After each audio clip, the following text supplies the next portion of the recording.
Think of our voices. Yeah. Just keep the microphone nice and close. I don't like it. There's no cheers, but I'm not going to. Good afternoon, everyone. Welcome to my second talk of the day, maybe your third.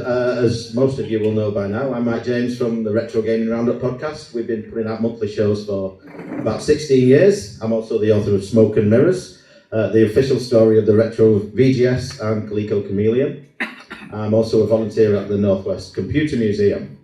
But that's enough from me. Let's see what our guests think about me. Psygnosis, as you probably know, was a developer and publisher founded in Liverpool in 1984, somewhat from the remains of Imagine, and started off by developing games for the Amiga and something called the Atari ST. Joining us from those heady days are Mike Clarke, sat in the middle of three, not the middle of four, who according to the internet has credits spanning the ZX Spectrum, the what? Yeah, I did one game. to the PS4, doing everything from hype to technical director.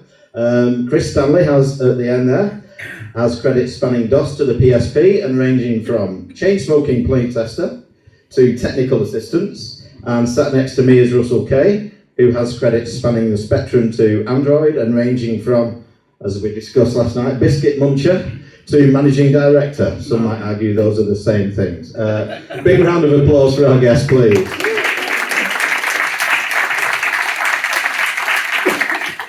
So I know that some Psygnosis staff and even dirty contractors have done some of these talks over the years, so you've probably told lots of stories. We've heard some of them before. I'm sure we'll hear some again, but I'd like to try and cover some of the lesser known and undiscussed stories.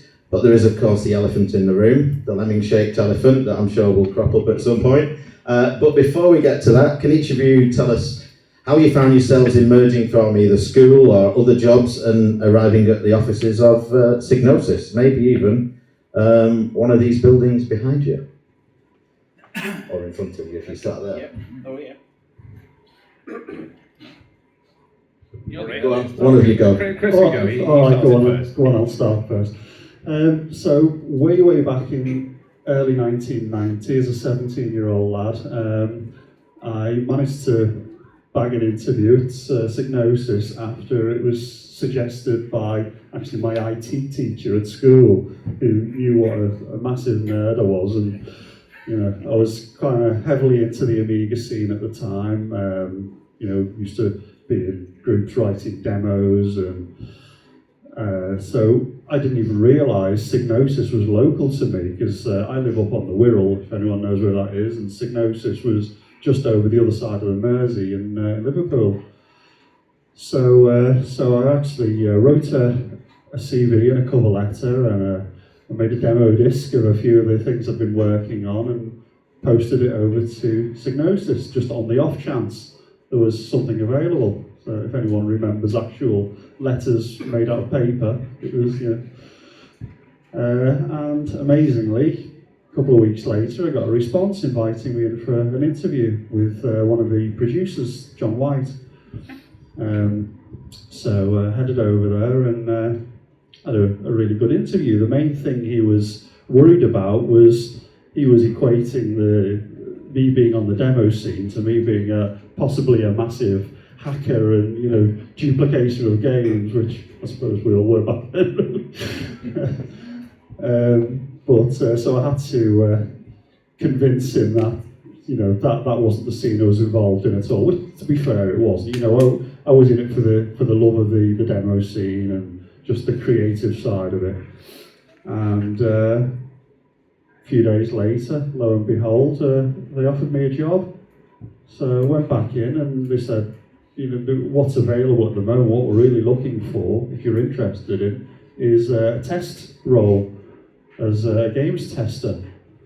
So, as a 17-year-old lad, that was my dream job, working for Psygnosis. So obviously I said yes, and they took me on for the princely sum of £4,500 a year. Every year. Which every single year they paid me that. And no matter how generous you are and how you adjust for inflation, that's peanuts. But I didn't care at the time. As I said, as far as I was concerned, that was my dream job, and it was the start of a very long career, let's say. Over to you. Just one question. How many other testers were there at the time? Well, I was tester number 2 alongside Nick Burkham, who started the year before me. So now that we actually had 2 testers, we could call ourselves a QA department, which was actually quite novel back in the day, believe it or not, because certainly throughout the 80s, it was mainly the programmer that used to do all the QA on their own products, and when they said it was ready to ship, it was ready to ship, no matter how many hidden gremlins were still in there. That would probably also explain the insane difficulty of so many games back then as well. Because if that's all you've seen, I mean, I was discussing this with Mike earlier, if your product is all you've seen through the entire development cycle, you'd better be an expert by the time it's finished. And if you think the difficulty level is right, then you're going to just ship that game without getting any other opinions. So fortunately, we started to learn that having QA people independently playing through these games, not only looking for bugs, but looking for gameplay issues, setting difficulty levels correctly, you know, it became quite an important thing. Yes. So I started at Psygnosis thanks to Chris. We used to go to a computer club together, and it was just copying stuff every week, but it was brilliant. And, How dare you? So we became good friends, and then Chris got a job at Psygnosis, and of course that was, what? Oh, the job at Psygnosis, my God, you've made it. And he actually got me over there for the first time when I was about 15, you're like 2 years older than me, something like that. And doing external games testing. And Amnios, I think, was the first game. And I got paid £1 per bug that I'd find. So I'd go over to the office and get some of these bug sheets, take them home, and come back in a few days I'm later. still waiting for my cut. I actually opened my very first bank account for Psygnosis to pay the money into. And then after that, I'd been doing music, and Chris and I were doing a game together, and I'm doing the music, he was doing the programming. And he was looking out for me, and I'd done Last Ninja 2 by then because of this music discs that had been given out. And he got me to do Bill's Tomato game, got me to submit a demo to Bill, and he liked it, and so I managed to get my foot in the door then. But when I actually joined, it was after I'd finished college, and I sent the letter to probably Greg Goodall, yeah it was. Yeah. And yeah, again, there was no audio department then, so it was just only really testing jobs that were available. But my idea was that I'll get any job, and then I'll be able to do the music on any new games that come in. But of course, I was too naive to understand that I'd be getting paid a salary, so I wouldn't get paid any more money if I did get to do the game's music. But nevertheless, I started as not a tester, but a game evaluator on $7,000 a year. And that was really just a tester. But aside from the normal testers, I was allowed to say, I'm bored of this, we've got anything else. So I was evaluating new games that came in to see if we were going to take them on or not. And it was amazing. Loved that first year, it was brilliant. Yeah. Cool. I'm the one that's a bit of an imposter because I never actually worked at the offices at Psygnosis. I was always a contractor, external, ex-dev, and so coming down, kind of visiting. I remember the office down at Harrington Dock, then the Wavertree Technology Park, which is the other one. I won't be there. I actually have, I was hoping to bring them down, I actually have a whole lot of faxed bug reports from Chris for Lemmings at home somewhere. But I would have couldn't loved find to see those again. yeah, it's Chris's 17-year-old self. It's faxing up bug reports up to Dundee, and we would come down to come and see the kind of QA department. Dave would go off and talk business. We'd be sitting down, debugging through things and working through bugs and issues.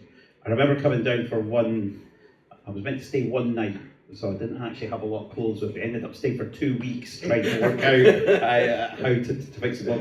It's got John White, who interviewed you, he put us up for a couple of weeks. But yeah, that was just at the end of Lemmings. It's kind of going through there. But yeah, so I never actually had an interview or anything like that. But yeah, I've known Psygnosis all the way through from about 1989 right through to when they were taken over by Sony. You were an honorary Psygnotist. Yeah, exactly. So, Mike, you seem to be pretty much the sound guy, certainly for a spell at Psygnosis. Were you part of a team? Were you on your own? Was there a team of two? How did it work? No, it's just me. Because, again, I was a game evaluator, so I was just there. So I'd see everything that came in and I'd be like, does that need anything doing? And then they did, so I'd be doing sound effects and bits of music for various games. A lot of intros I did, because everyone forgot about the intros. So there'd be a game already done, and then the intro would be done at the end, and someone would go, oh, we need sound. So I'd be doing loads of those, like Armageddon and all those things. And then I got farmed off to our second building that opened to work on microcosm on the FM Towns, which was working just on the FMV. And I didn't even know what that meant, doing audio for FMV, so I didn't have a clue, but it was, I was getting thrown in the deep end there, but that was the point where I was just full-time audio then, and that was probably about 9 months or so after I joined. Mm-hmm. Were you given free reign for music and sound and things like that? Because the music can completely change the feel of a game, so were you given specific instructions, we want this, or did you just Depends who it was. Sometimes some people had an idea, sometimes it was, there's the game, just coming out of the audio, and almost no contact with the actual developers. Sometimes there'd be like a list of sound effects, we want these, so I'd have to provide exactly those, so there'd be no creative input really. And sometimes I'd do a submission and they say we don't like it, oh, okay, I'll do another one then, do something totally different. So it swings and roundabouts really. It was largely autonomous, I could mostly do whatever I wanted. But sometimes there'd be a bit of input here and there, a bit more that style, or whatever. And Chris, you started, like you say, in the Q&A side of things, but picked up a few more jobs along the way. There was a lot of data mastering, some coding, and then official photographer. How did that come about, and what was a typical day for you? Yeah, well, to be fair, there are a lot of roles to be filled, and me as the general company gopher right at the start was always the one who was volunteered for most tasks that no one else wanted to do.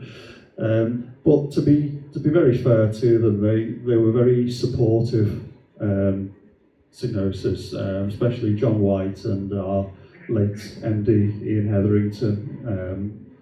I spoke to them on a number of occasions, and they were very generous with help, support, offering source code to help me along if I wanted to become involved in the programming side of things. But I think I ended up doing just about every other job in the company other than programming.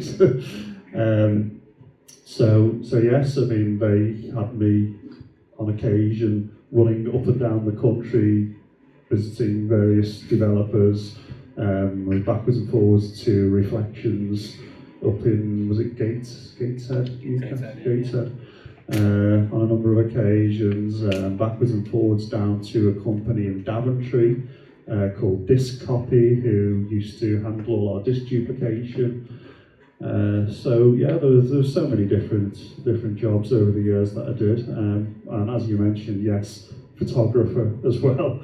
In an earlier talk today, Andrew Fisher sort of broached the subject of magazines taking screenshots, and it wasn't as straightforward as it is these days, because you'd have got a CRT screen with a raster beam, lots of glare. So they actually set me up in a small storeroom where I could control the lighting. I set up a monitor, and they assumed that I was, because I'd mentioned I quite enjoyed a bit of photography, so I instantly became the expert at photography. Never volunteered for anything. So all of a sudden I had this high-end Sony SLR camera, which I didn't know what half the controls did on it, how to set any of the ISO settings or anything like that, fully manual. And I used the same technique Andrew mentioned. So you've got a monitor, a camera on a tripod with a remote shutter release, and I had a huge piece of black card with which I had to make a cone, tape a cone up, and the cone went from the lens of the camera down to surround the monitor to stop any stray light getting in. And then we'd have to spend some time setting up decent shots, decent scenes to take pictures of, and then we'd shoot off a whole roll of E6 colour slide film just on one image. Then we'd find another scene, change the film in the camera, and then shoot another entire roll on another scene. And then I'd have to take them up into town, get them processed, bring them back, check them all on a light box with a magnifying glass, and then they used to get divided up and sent off to, you know, various magazines and whatnot. I think it's a good example that for all the nice marketing of boxes, it was all a bit sort of sellotape and staples holding everything together. Absolutely. It was. I mean, Chris had it a lot worse than me for being a gopher. But yeah, when I was there, when I first started, it was just anything that needed doing. If anyone's there and they're not that busy, then you do it. So yeah, I was doing bits of design and not just the audio, but even bits of graphics and whatever had to be done, because it was all a bit smoke and mirrors. Psygnosis did portray this very slick, sophisticated image on the outside, but internally it was pretty spit and sawdust, wasn't it? Just to get everything to hang together. I think it's just worth explaining the organisation of it, in that we didn't really have any internal development. There was very little of it. It was all artists and then external programmers. So the general way things worked was somebody would send a demo of a game, but they would be programmers. So we'd take it on, and then our bank of artists would then do the artwork for it, and then audio would get contracted out. So it was a publisher with a bit of internal development, but we didn't really do internal games at that point. That wasn't really until later. But we would support the developers as much as possible, and towards the end of the development cycle, often you would get the dev travelling in and staying in Liverpool and stuff. Yeah, Psygnosis were very good at that. You know, we'd host them for the last few weeks of development just to get everything polished up and finished and tested and boxed off. So you're not necessarily getting your hands dirty, for want of a better phrase, but you must have had, you know, been under pressure at crunch time. How was that in the office? And, you know, were you sleeping under desks? Was it that bad for a publisher? And how was that as, should I say, an outsider, a contractor? Right. Yeah, Psygnosis were very good at looking after the ex-dev. I think they were quite well known for that. Another very friendly guys. Still friends with many of them that kind of went on through Sony and EA and all the rest of it as well. But it was a great sort of kind of crucible for kind of cooking up talent and things like that, which I think it's kind of did them well in the PlayStation days. But it was a really friendly atmosphere going down. Everybody seemed to get on really well. It's some good crack going on around the office. There were many times, you know, when we're coming to the end of a project, and you know we've got deadlines coming up, where we would have to do long stints in the office. Yes. So there were plenty of instances where, you know, we would come in for work 9 o'clock one morning. We wouldn't go home till midday the following day. Yeah. You know, we'd catch a couple of hours kip here and there across 3 office chairs, you know, surrounded by, you know, paraphernalia and bodies, and it wasn't a healthy environment. Bear in mind, back then, everyone was attempting to chain smoke themselves into an early grave in the office, so every surface you can imagine is just covered in fag ash. I have to say, it sounds horrendous, but it was brilliant. It's all you knew back then. That was just the way things were. It was normal. It's So as an ex-dev coming down, when they were down at Harrington Dock, they used to put everybody up in what was the Campanile down there. But the great thing down there was that was the Good Morning Britain studio was just around the corner, and it's the same hotel that they would put up all the guests that were going to be on the first thing in the morning. And I can remember going down to breakfast one day, and Right Said Fred's were standing at breakfast in their bondage gear, just having breakfast. And what on earth? So we mentioned Imagine a bit, and you mentioned Ian Hetherington. Was there any sort of hangover, good or bad, from the Imagine days? Was because they were huge and then they weren't, and it blew up spectacularly. Was there any sort of fear of that happening again? No, you were there. Well, I mean, when I first started, it was a fair while after, Imagine had gone down and Psygnosis had risen from their ashes. So there was nothing really I was aware of, but other than there's always a sort of healthy bit of trepidation that, are we doing well, and how much longer can this last? Because with me as a young lad, I'm thinking, oh, this is fantastic. This is just going to last and last. My naivety, but you never really truly know what's going on in the background unless you're in those meetings with the higher ups.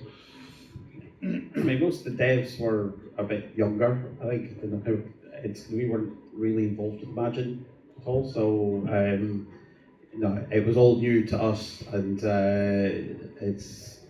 we trusted Ian. He had Ian and Jonathan knew what they were doing and knew kind of where they were going. I don't know if there was animosity with the higher ups between Ian and the other directors at Imagine, but certainly we employed a lot of the Imagine people. The density design guys, we had John Gibson and we had Steve Kane and Kenny Everett, and they were brilliant. There was absolutely no animosity there whatsoever. They were very happy to work for Psygnosis. So we can see on screen. And they were brilliant. Yeah, we can see on screen now a lot of the big hitters, certainly some of my favourites in this era, the Amiga era. So I just want to touch on this game. Anyone in the audience know what that game is? Somebody must what it? Blood Money, exactly, Blood Money. So fantastic game, fantastic sound, music, had great speech on it. Dare I say a little bit primitive, it didn't have the layers of parallax scrolling that something later did. Shadow of the Beast and Agony is a great example. But still a great playable game. Any memories? Did any of you work on with Blood Money? I have a memory of Blood Money, and it's really annoying. Because it starts up and goes, Psygnosis presents, and that's not how you pronounce it. Yeah. Psygnosis. Yeah. There was always a debate on how you pronounce the name. People pronounce it how they pronounce it, but in-house we all used to say Psygnosis. Ian said Psygnosis, and he invented it. And he invented it, yes. Yeah. Was it two words, Psi of the mind, and Gnosis, stemming from the Greek for knowledge, yeah. It's my first bit of 68,000 code is Right, in okay. Blood Money. The little tiles at the front on the front end that turn over. Mm-hmm. It's the only bit of 68,000 code I ever did. So I touched on Agony there, which has, why not, a central character that's an owl. I mean, is that anything, how was that related to the logo? What came first? Was it a perfect game for Psygnosis to do? Did it just happen, or was there some plan behind the owl? Well, it's funny actually, I was just playing Agony in the other room, trying to bring back some memories. But it was rock hard. It was absolutely rock hard. It was like a lot of our games, it was absolutely rock hard. Now, I'm trying to remember who developed that. Was it Art and Magic? Matt Sweeter. Yeah, I don't know. I had in mind Wayne Smithson, but it wasn't Wayne. It was a beautiful looking game. I thought it was a very nice touch using the owl. It was a very hard game. Yeah. I remember being shown it and being introduced as this is the owl game. This is to bring the owl alive. Yeah. It's kind of shades of Shadow of the Beast kind of look about it. Yeah. So Blood Money was a DMA game. That name may crop up again. Oh, here it is. Anyone know what that game is? You're not real fan. No, it is of course Walker. Now the character in Walker apparently. It's good. Let's get worked on it. He was said like that. Did they recognise it? The character apparently is, well, it's a giant bipedal robot called AG9, which apparently is based on the Walker in the previous game Blood Money, but you're not fooling me, it's Ed 209 from Robocop. I mean, was it intended as Ed 209? Was it always from Blood Money? Was it a license that you didn't get, or did it just happen? I'm going to chime in here because it's a DMA game. I was there, and we liked Ed 209, but we didn't think he was big enough. It was really the 88 STs from Empire Strikes Back and Return of the Jedi that we were kind of going for. We wanted something really tall. But Ed 209 was a good fan. We like Robocop. So the next game. Can I just talk about Walker? Because you certainly can. I'm one of the few people who ever played the extra level in Walker, where you go into the building. So originally, when you got to the end of the level, which way you're on? Yeah, that way from your perspective, because it was right to left on it. The little guy'd get out and it would go into the building, and then you'd have like a platform game where you're jumping around and killing things and dropping bombs.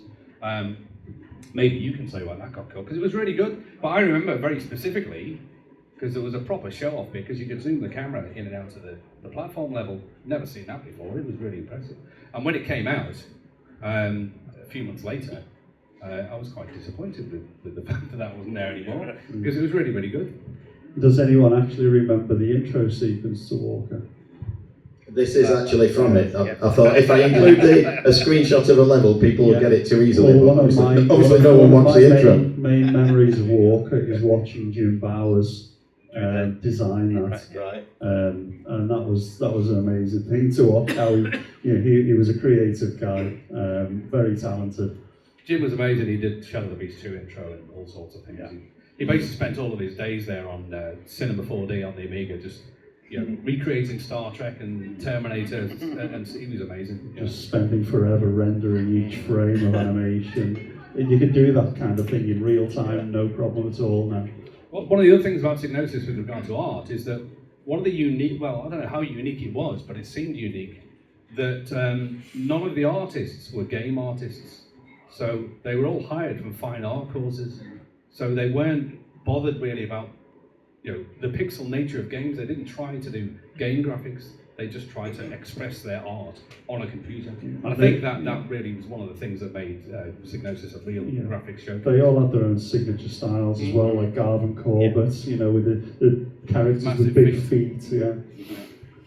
So moving on then to another game, but Walker was apparently in development for around 4 years because it got bumped. Yeah, that was why that level was cut. It was just taking too long to do all the stuff. It was bumped in preference so that this game could be made. Any idea what might have bumped Walker down the tree? Go on. Let's see. There we go. Absolutely. There's the little guys walking across. Never heard of it. Took me a long time though. So I know yesterday DMA were here talking about Lemmings, and everyone knows about Lemmings, so I don't necessarily want to get too much into the game, but we've had 3 DMA games, and you publish games for lots of other companies, developers, Team 17's Alien Breed, Art and Magic's Agony we've discussed, Digital Illusions Benefactor, which I absolutely love that game. But what was it about DMA in particular, and was there a special relationship with them? How, did it just work out that you did a lot of those games? Well, yeah, I mean, we got to know the DMA guys quite well. You were part of the furniture, really. You were backwards and forwards so often to the Liverpool office. But one of my earliest memories of Lemmings was, I mean, you'll tell me if this is a false memory or not, because I've had it rattling around up here for decades. Dave Jones, I think maybe you, Ian Hetherington and John White. Dave brought down a tech demo. Yes. I think a very early tech demo of what became this. And it was a roughly drawn landscape across the screen, and then a row of pixels just following the contours of the jagged landscape. There were no lemmings or anything, literally just pixels following the landscape in a row. That was about a year before we actually did the game. I remember Ian looking at it, okay, what else have you got? Well, the internet says that you saw that early demo, Chris, and it was rejected. Right.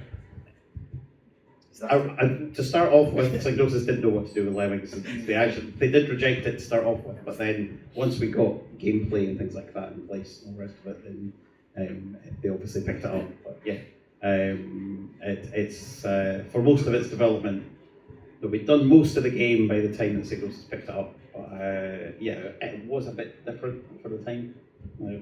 Used a mouse, things like that most games did. I wanted to touch on the mouse briefly because I know everything had a version of Lemmings, didn't it? But SNES had a mouse, but the game didn't support it. Yep. PCs couldn't use 2 mice and support it, Yep. but the Amiga could support 2 mice and had a 2-player game. 20 levels, was it? Whose idea was that? Were you doing that? Did you really want that in the game? Or? I was working on the PC version, and we couldn't support.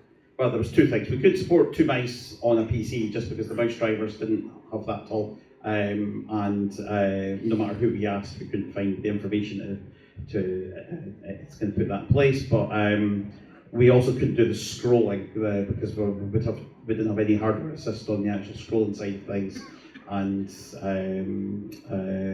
no, we wouldn't have been able to do the split screen. But it was Dave Jones. When we were making Lemmings, we were big fans of Populous. And with the null modem, and we were very keen on doing a multiplayer version of Lemmings, but we could only really do that on the Amiga and ST. Initially, we did play around with a bit of null modem stuff, but we decided on just doing it on. It's got a split screen, same computer, 2 mice, on the assumption that dragging your Amiga or ST through to your mates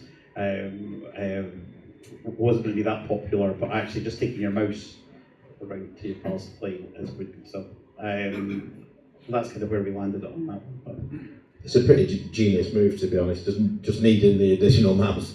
Two players was brilliant on Lemmings. Yeah, what a great idea.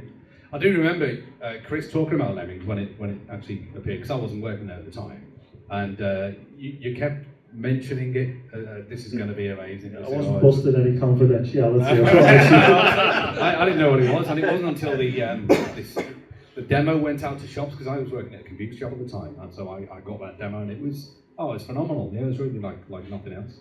But I never got to work on any of the original ones, although there was going to be another Lemmings pack after Oh No More Lemmings, and somebody came down and brought the editor.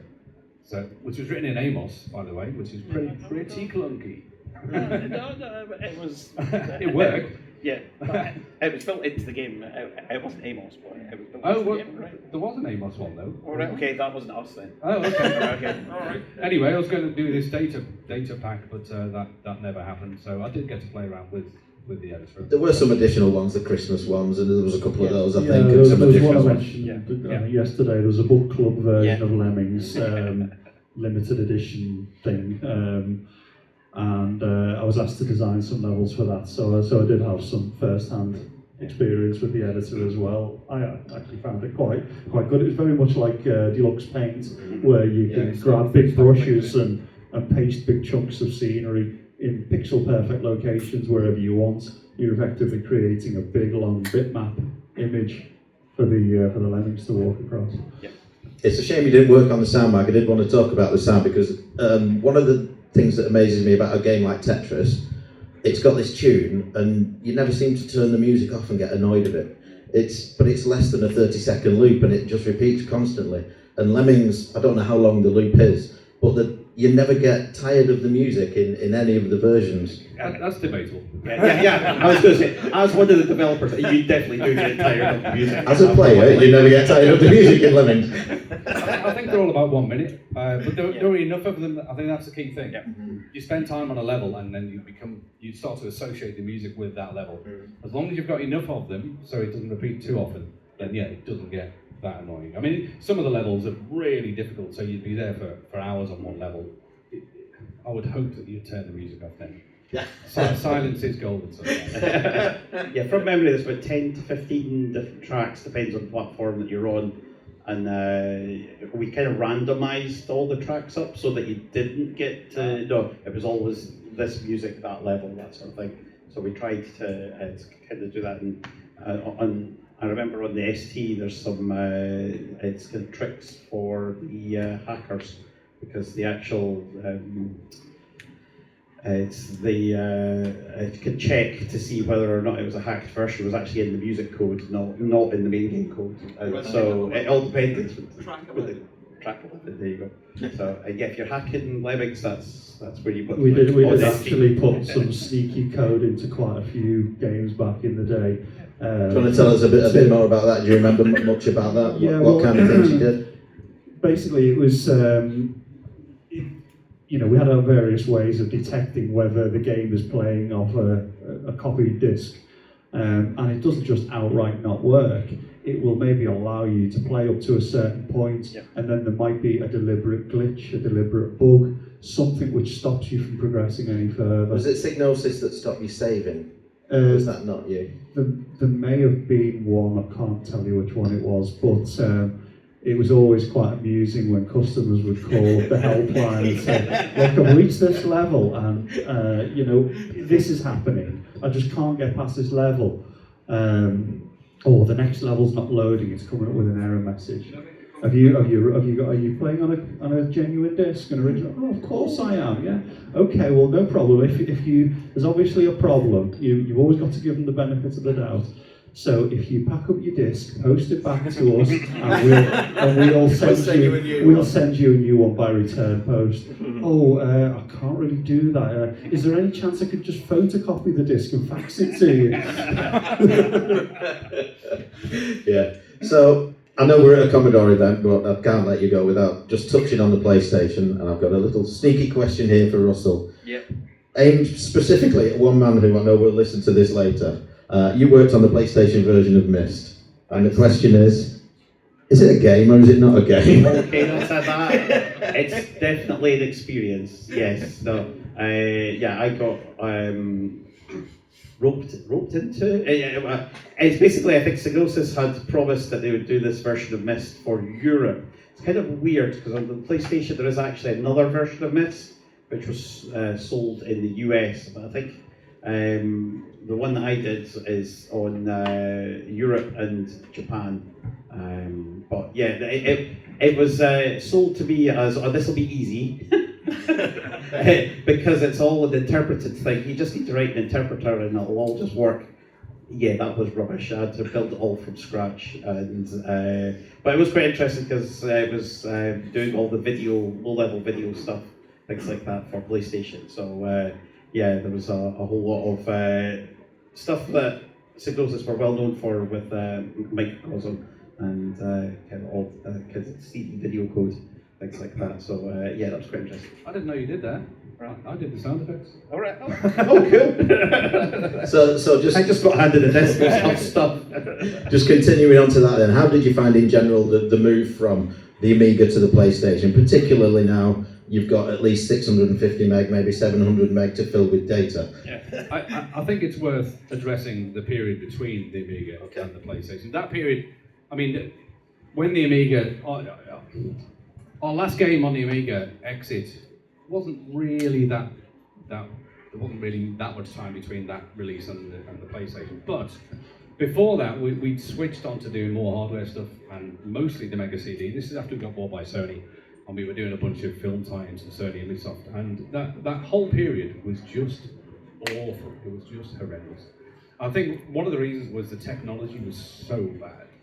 Everybody had an idea of what they wanted to do, and one of the problems with CD-ROMs is that it showed an idea of what everybody wanted games to be, but the technology just wasn't yet. So artists were doing renders, and everybody wanted those renders to beat the game, but there was just no possible feasible way of getting close to that. So we were in this situation where the expectations were really, really high, but nevertheless we're still constrained to really rubbish hardware. So yeah, that whole period was really difficult. It was technically difficult. The cycles were fast. We were going through all these different bits of hardware, 3DO and Mega CD and all the different add-ons they had, and it was really difficult time. So when the PlayStation came, that was a breath of fresh air, especially for us, because everything else just went out the window then, and the mandate was, right, you're doing PlayStation stuff, forget everything else, and that was great. The 3DO is interesting, you mentioned that, because the 3DO version of Lemmings is considered one of the better console versions. Biscuit down there wrote 3DO Lemmings. I was going to say, we found it quite interesting, that kind of time period, because we had 3DO, we did Lynx stuff, CDI, which was a great, Mega CD, things like that. You know, we were, it's kind of DB design, we were doing lots of techie type things at that time period where you're trying to push a machine. The only thing I think was that we didn't have long enough on particular machines to actually get to use it properly. No FM towns? FM towns, there is one just outside, I don't know if you've seen it, I've not seen it in FM towns for a long time. I did Lemmings 2 on the towns. That was a great experience with doing 386 stuff. That was the first time that I've moved from doing sort of PC 8086 to 386. And that was a good learning experience there as well. But yeah, it's kind of familiar because they're pretty much DOS machines. With almost every FM towns we had in the office was smashed to hell because they were made out of the most brittle plastic you can imagine. So you can imagine a heavy monitor internals in a really brittle outer case, and because they'd all been shipped over from Japan, very few of them made it in one piece. When we moved from, the buildings have gone up. When we moved from the building that was on that side to that side, the storeroom we had in our room was just full of stuff that went in the bin, and there was about 20 or 30 Towns machines. There was loads of Amiga hardware and external hard drives, and I rescued all the floppy disks from there. I ended up having about 350 floppies with loads of development stuff, graphics and things on there. But so much of that got binned. Love to go back in time and just see it all now, and think, why did everybody leave it? It was a treasure trove to go into some of the cupboards at Psygnosis. I can remember going down and saying, oh, hang on, what's that there? You just chucking that. There was a time actually, we had our own warehouse, and they were having a clear out of the warehouse, and the stuff in there was ridiculous. And myself and Tim Wright, we got permission to go and basically take whatever we wanted, and we went down to the warehouse and just took, just loads of PCs and monitors, and I remember Tim got the Sharp X68000 because he saw it before me, and then all sorts of old consoles and crap, and Tim went a bit mad because there were so many old PCs. I remember him standing on top of a PC case because we didn't have a screwdriver, trying to wrench the hard drive out of it. And it looked so bad on our part that I had to go and find a blanket to put over all the stuff that I put back in the car, because it just looked so dodgy that my car was driving away with the wheels like that on the suspension, just full of stuff. Yeah. I can remember that it's pre-PlayStation even being announced. I can remember being shown pre-production stuff of Wipeout by Nick Workham in Harrington Dock, I think it was, rather than even Wavertree. But it was a bit of a strange time, but just between Amiga and PlayStation. So I can see Chris looking over at the next slide. I'm hoping the internet's right, but what is the story behind the Guild of Chain-Smoking Playtesters, and what's the significance of the Fiat X19? Well, that met quite a sad demise. That's not the actual one. No, that's not. No, mine had different wheels. Yeah. By the way, I don't know where the chain smoking came in, but it's a credit on Moby Games. Yeah, one day I turned up in a bright red Fiat X19. I thought it was the coolest thing ever. 4 big fat exhausts on the back. I'd made it. And then, but the only thing is, those things don't particularly handle very well. They don't have a great deal of power, and they don't like going around corners. So one day I was heading into the office through Liverpool, and there was a van dawdling in front of me. So the young lad, how all of us used to drive foot down, out, go to overtake him. Turns out he was turning right without indicating. So as I was just alongside him, he's starting to turn right. I had to spin the wheel one way. I started sliding towards a brick wall, so I span the wheel the other way, did a complete 180-degree spin across the road, ploughed through a set of roadworks, and ended up parked perfectly along the curb facing the opposite direction with the twisted, mangled wreckage of the roadworks on the bonnet. And one of the other guys from our office, he was cruising past, he wound his window down. Whoa, Miami Vice! And then drove off. Don't bother stopping to help, just hurl abuse and drive on. So I want to try not to run out of time and maybe get to some questions if we can, but Psygnosis operated a couple of other labels, Cyclops, another publishing label, Sizzlers, a budget label, and Wheelhouse that did G-Police on the PlayStation, which another game I happen to like. So can you tell us about how the company started to split off and do these things, and we're sort of coming towards the end and other companies becoming involved? What do you remember? Well, No, that's a tough one. I mean, that's more the marketing side. In Southampton, in the older building, we were there with the marketing people. Everyone was sort of together. I mean, when I joined, it was about 40 people. It was like a cluster of rooms, wasn't it? We were in one, the sales and marketing were in another, yeah. But it was all sort of partitioned off. Everyone knew each other very well. So never really got involved in marketing unless they're coming to the information about doing the manual or whatever it's going to be, asking for credits. But I do remember when just after the Sizzlers came out, the Amiga 1200 was released, so somebody had to go and see Roy Barker and get a sign out to get every game we'd ever released. And he had to sit there for like 2 weeks just playing every single thing to make sure it worked on the A1200. Yeah, Roy Barker was our operations manager, very nice guy, yeah.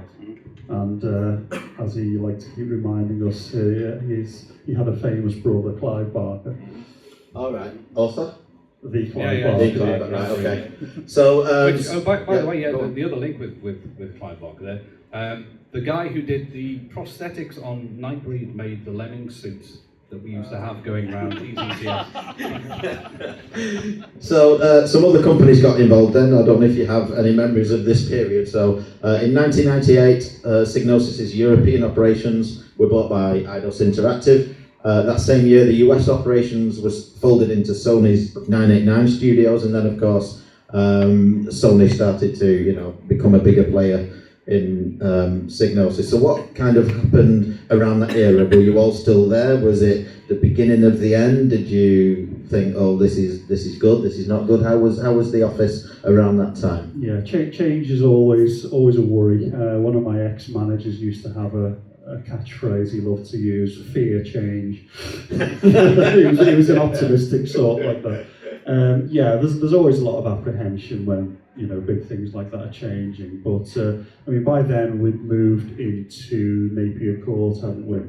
Now Napier Court was obviously we were in Southampton building on the docks, which was an old dock warehouse, but we'd expanded as much as we could. We'd outgrown the building, so we needed a new place, and now we had so many money to play with. They took on Napier Court, which was a giant greenhouse. Do you know about the Littlewood thing with that? Well, that was actually built for Virgin's lottery bid. When the National Lottery was being launched, Virgin wanted a shot at it, but it ended up going to Camelot. But by which point Virgin had already, because they were convinced they were going to get the bid, they built Napier Court. But then it just became a redundant building, so we took on the lease for it. And that offered much more space, didn't it? That was a huge place. Well, where I worked previous to that was down the road from that building, and it was just horrendous. I mean, we were like the offshoot that nobody cared about, and all the rubbish games were palmed off to us, and that was just a horrible place. It was dirty. It used to be an architect's office, and it had all the old architect desks, which are about this tall, with all these horrible tall desks. And You actually had a proper studio in Napier. I did, yeah, I had a proper custom built one, whereas in before that I just had this horrible thing with breeze blocks up the side. It was about 5 meters tall and super thin, just honestly the worst place for doing audio. There was no thought put into it whatsoever. In fact, Tim Wright got his name Cold Storage from the room in that building because it was so freezing in winter that he used to call himself Cold Storage. When we moved out of there, which is where that room was with the clear out with all the old hardware, because these architects' desks were so big and they were quite angular, it was easy for things to get lost behind. And somebody found a bin bag that was behind one of them, and it must have been there for about 5 years. And it had burned through the bottom of the bag and burnt a massive big hole in the carpet. And it was so toxic, we had to get men in hazmat suits to come and clean all around it. So that was the kind of place we were moving from. So going to the new building, well, that was, it was like we were in the future then. It was a palace in comparison, yeah. But it didn't age well. It's as an ex-dev coming down, the only problem I had with that building was that the toilets were on the other side of all the locked doors, and they wouldn't give us a key, so we would go to the toilets, and then you'd be stuck, waiting for somebody else to come back. So we're getting towards the end time-wise then. Just can you tell us about how you exited, what you got kind of moved on to next, and briefly what occupies your time these days? How did I exit? The simple fact is I didn't exit. I'm still with Sony to this day, believe it or not. They won't let me go. So these days I am a mastering technician based in our new Liverpool studio. Now we moved out of Napier Court. We are now in the old Liverpool Echo, which was the local newspaper offices, which have been all re-kitted out for us in the centre of Liverpool. But mostly I work from home these days, which is very nice. Mm-hmm. What occupies my spare time is, believe it or not, C64 game development. Games, yeah. A few years ago, back in around 2016, I acquired an old broken Commodore 64, and I thought, this is going to be good for a bit of nostalgia. I'll open this up, see if I can fix it, and reacquaint myself with the system. And I did exactly that. And you know, the memories started to come back of programming, and then I joined up with a Norwegian programming team called Megastyle, and I released my first Commodore 64 game, Exploding Fish, and since then I've released a string of games, and I'm still enjoying it to this day. Was there a Star Wars one along the way? Star Wars, well, The Empire Strikes Back, it was actually, it started off like many games of old. It was just me experimenting. It was a bit of a tech demo. I was messing around with sprite multiplexing, seeing if I could get a big block of sprites onto the screen, like 20 odd sprites. Then I thought, well, this could make a big picture out of sprites. And I was thinking of the Turrican fist, the way that used to smash into the ground, made out of a big block of sprites. And then that could be AT-AT from Star Wars. And then I thought, you know what, the old Atari classic Empire Strikes Back was never really ported to the Commodore 64. Let's do that. So one of our artists in Megastyle, Ruben Spans, he's a big Star Wars fan and he's an excellent artist. Absolute perfectionist, really pushed me. And the result was our Commodore 64 fan-made release of The Empire Strikes Back, which seemed to be quite well received. Yeah.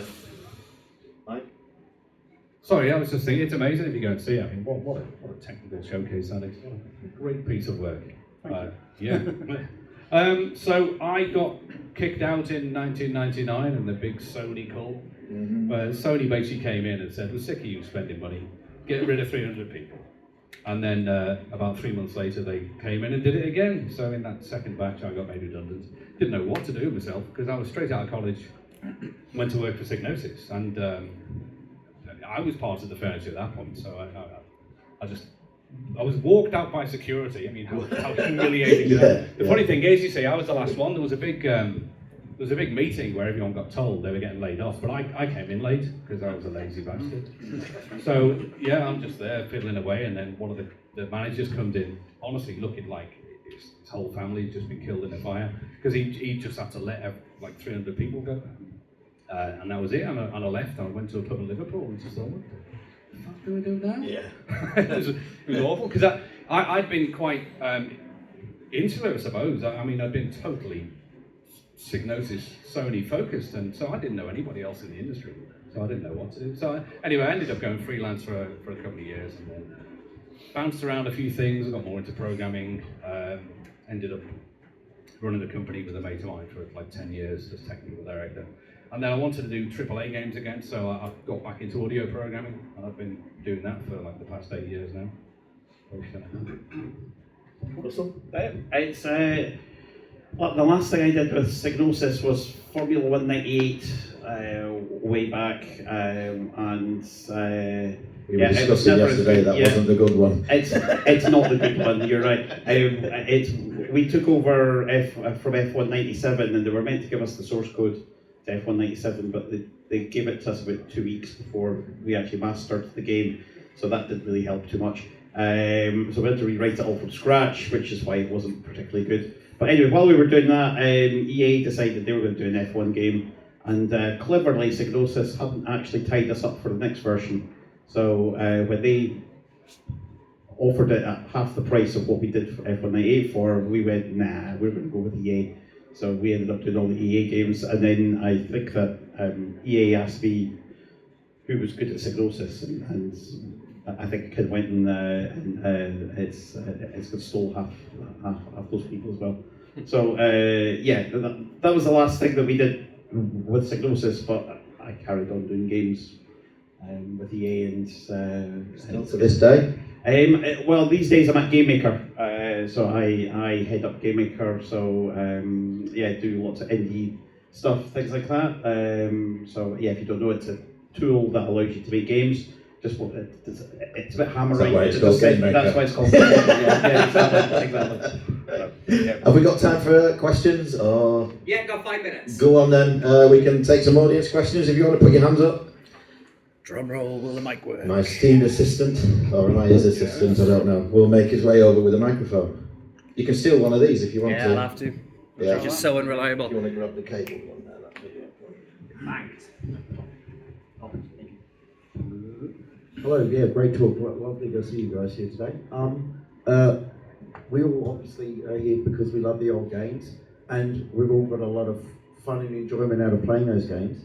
Do you think the modern games, because I work in the modern games industry, and they're obviously big and immense productions, is there any more fun in those games as much as in the old games? Like, the point being that for the ease of making those games, and we're so much more complicated, do we need to go to that much trouble to get that much more fun? Is it worth the payoff? Does that make sense? Yeah, that's a good one. I think it's very subjective. Yeah. It depends on the person. I mean, if you're asking me personally, then for me it's all about the old games. That's where my heart and soul is in 8-bit, 16-bit, the simpler days.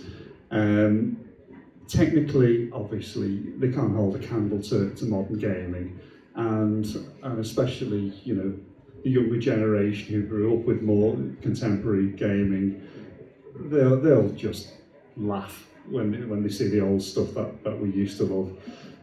So as I say, it's a very subjective thing.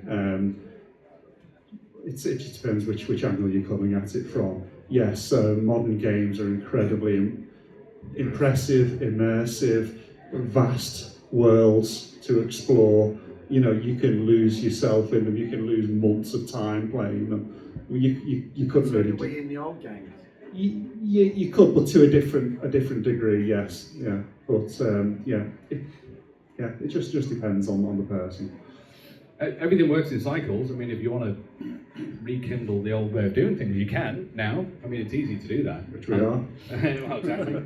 No, but even you can do your own proper bedroom coder game and release it on Steam. So that outlet is there, so that's a good thing. So if you did want to do that, the problem with that is that you don't really have the financial support for it like you did then.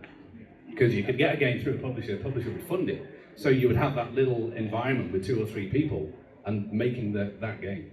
for the same level of support, the equivalent these days is going to be bigger AAA games. And you don't make a game if you're on a AAA team. You contribute to a system that is designed to create AAA games. So you're never really involved in any major part of the game. You're involved in a system as part of the game, or you've got to do something to do with the animation for this level.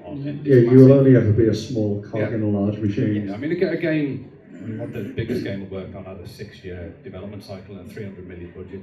I mean, there's just no comparison, really, is there? You have another question, unless Russell? Massively funny here, there's probably anyone else. So the first question is, actually, are you familiar with the online quiz that says, is it Psygnosis or is it cover band artwork? And jokes aside, I'm just wondering what is the, if you could tell us some words about the thought process behind the name Psygnosis and the whole logo. Could you repeat that first one again, please? Yeah, there is a quiz that you can dig online that says, is it Psygnosis or 80s cover artwork? And then you just familiar. Didn't get that one again. 80s cover artwork. Oh yeah. Oh, I see. Yeah. Yeah. Well, I mean, you're talking largely about everything to do with Roger Dean there. I mean, Roger Dean was. I think it's amazing what he did. All of this. I mean, that's just all. Yeah. Of course, the birth of it is with Ian Henderson, as Chris mentioned earlier. It's this split of Psy and Gnosis. So he wanted thought and knowledge. He was always a visionary, and he was always looking forward for things. He wanted thinkers. He wanted impressive people, people who would move things forward, and he always had the idea of what games we need to see in 5 years' time. So that's why it relates to all of that. That was just the way he thought about it. Yeah, the name is pretty much 2 words he put together. So Psy, PSY, as in relating to the mind, and Gnosis, which is, or Gnosis, is it's I think it comes from Greek, doesn't it? To do with knowledge. I honestly don't know why he chose Roger Dean. Because I never knew Ian that well. It's only in passing because he's the big cheese. Chris knew him better than I did because he was there earlier. But was he a prog rock fan? Well, considering he got meetings with Rick Wakeman to discuss music. I mean, I'm sure those of you who don't know who Rick Wakeman is, he's a prog rock legend. Because a little anecdote, once upon a time I was sort of photocopying a few test sheets, bug report sheets by the main door, and Rick Wakeman bursting larger than life, He said, bloody hell, this place gets bigger every time I come in. And he says, I'm looking for Ian Hetherington. So I said, yeah, no problem, follow me, I'll show you through, he's just in the next room. And he said, you know who I am, don't you? I said, yeah, cool, I know who you are. So we got to the door of Ian's room and looked in, Ian was sitting there. I said, Ian, I've got David Bowie here to see you. I scarfed it before I found out how that joke went down. So I think on that note, we'll end on a high there. I'm being shown the times warning. So thank you everyone for coming. Thank you especially to these 3. Big round of applause, please. Thank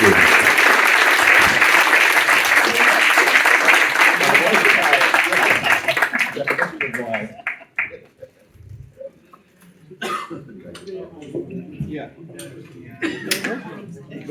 That's all over it, guys. Right, the right decision to get you on there, right? Different perspective. It's very good hard, you get a bit tunnel vision, you don't know how it's going to come across. Which was your favourite music one? Oh no, as long as you're happy with it, no, it's not an easy answer that, because everything's so different. All the styles are different. In some places I'd be doing like my first orchestral piece or something like that, or sometimes I had to go and do like I had to listen to the theme from The Professionals and try and recreate that. So each thing I did has got a different feel to it, a different story. So it's hard to give a simple answer. Shall we do a test? Choose, yeah, no, I don't know what's going to happen. Right. Oh, nice to meet you anyway. Yes, check out that website. Yeah. All right. I don't know where we're going to. I've got a bit of a conundrum on where you actually say. Oh, did you? See if we're. Was it? Yeah.